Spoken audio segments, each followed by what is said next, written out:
In 1989, a Russian man would have a strange alien encounter at Kopanskoye Lake in Russia. The man, named Alexander Viktorovich, was on a fishing trip with two friends when the event would occur. This case has many features and characteristics we see in other close encounters of the third kind, and interestingly, features a massive sasquatch-like creature. Many have speculated Bigfoot is an extraterrestrial. In this case, provides further support for that theory. In this episode, we will explore this little-known close encounter of the third kind, an event known as the 1989 Kopanskoye Lake alien encounter. On February 13, 1989, three Russian men would head out to Kopanskoye Lake for a fishing trip.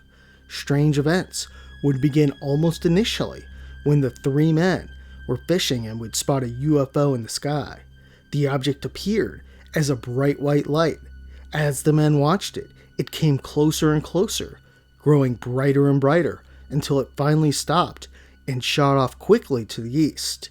Although interested by it, the men kept fishing, and with the sun beginning to set, they decided to pack it in for the day and set up camp. To get a fire going, Alexander headed off into the woods to get firewood. As Alexander walked the shoreline collecting wood, it quickly became dark. As he looked back in the forest, he would be shocked to see something he would never forget. About 20 feet back in the brush, Alexander would spot a silver-shaped UFO, presumably the craft they saw earlier in the day. The craft was round with windows around the midsection. It was a dark grayish color with light coming from the windows. As with many other reports, the object was reported to be extremely smooth. Alexander would also note the ship didn't have any visible doors or hatches on it, albeit they could have been on the other side.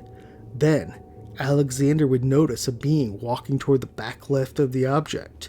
In addition, he would spot two other humanoids, one on the right side and another in the middle of the two. Alexander contemplated yelling for his friends, but didn't want to cause a commotion. Interestingly, Alexander wasn't scared at the time. In fact, he alleges he even thought of trying to take one of the beings and put it in the trunk of his car. The beings moved around completely in silence, which probably explained why they didn't hear them earlier. After debating what to do, Alexander finally decided to yell out to the beings in a friendly manner. They immediately noticed and began walking toward him. Two of the beings would walk right up, with the third just behind them. As they got closer, Alexander could make out more details. The aliens wore tight-fitting, gray-colored outfits, and for the most part appeared human. However, there were definitely differences. They had no hair and barely any lips. They also had a look of severe concentration in their eyes, which was very unnatural. Then a white flash similar to flash photography went off. Alexander then felt immense pressure on his head and heard a voice state in his mind, "What are you doing here?" He stated that he was out fishing with friends. The voice then said, "Would you like to come with us?"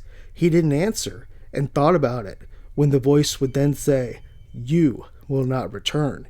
We need to know what your inner structure is." Alexander shook his head.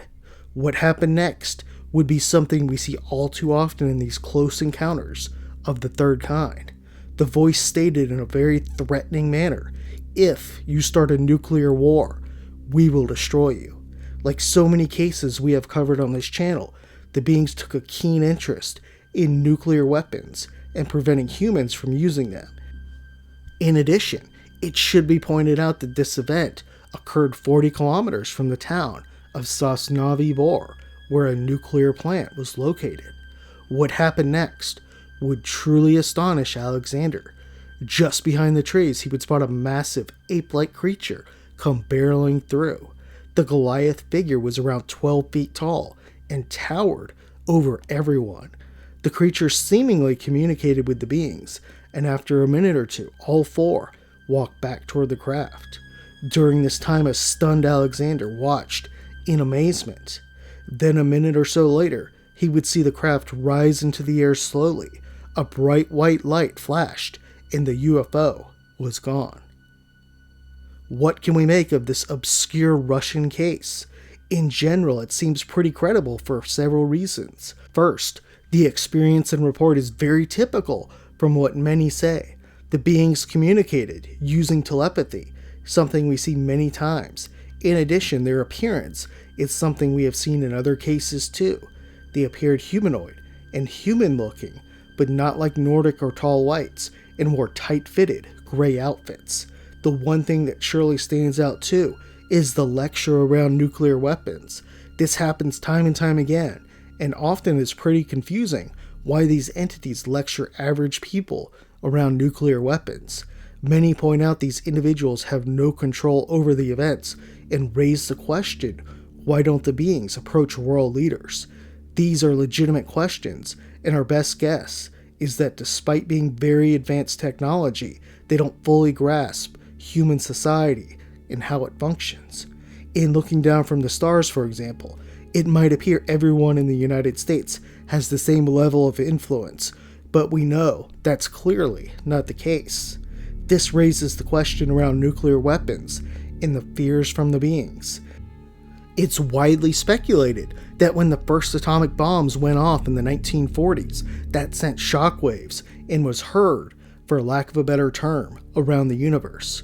While these beings were visiting us before then, some believe the nuclear weapons caught the attention of these entities as they began to fear we might destroy our planet and make it uninhabitable.